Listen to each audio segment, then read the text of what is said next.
Good morning, boys and girls. Today we are going to do a little review of the story If You Give a Pig a Pancake, because I had some questions to ask.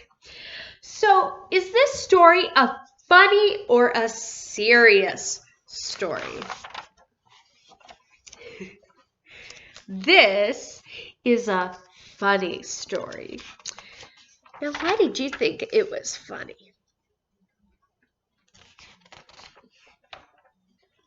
I think it's funny because there are a lot of silly things happening here. You've got a pig who wants to eat a pancake with syrup. She gets to take a bath in a real-life bathtub.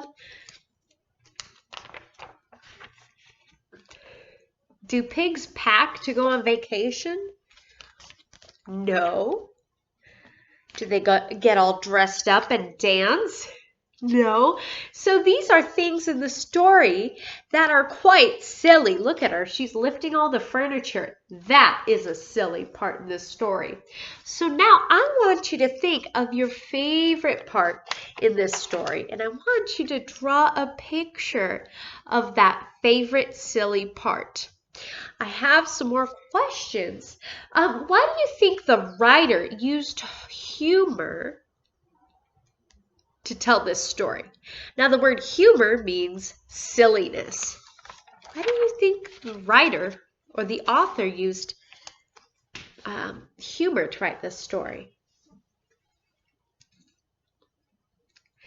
There are probably many different answers, but I think she made it silly to make it more interesting. Is this a real or a make-believe story? It's make-believe because pigs don't usually spend time in houses. Sometimes they do. Pigs don't pack for vacation, like I said earlier. They don't get all dressed up and dance.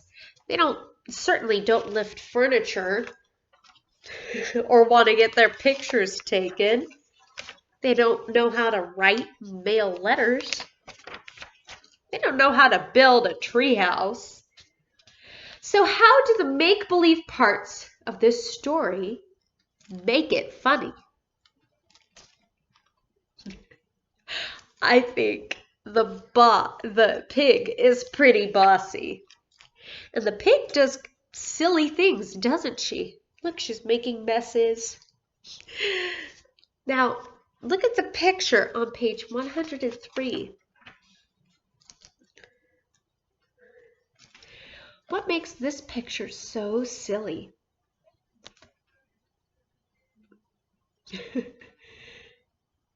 She'll want a pancake to go with it. I think this picture is very silly because, well, the pig is still asking for things and the girl is tired. The pig wore her out. Okay, so the author chose to write a silly, funny story for people to enjoy. Authors commonly use humor to make a story more interesting and enjoyable to read. So, I hope you enjoyed this story. I want you to draw a picture, put your name and today's date at the top of your drawing of your favorite part from the story, okay? I'll talk to you later.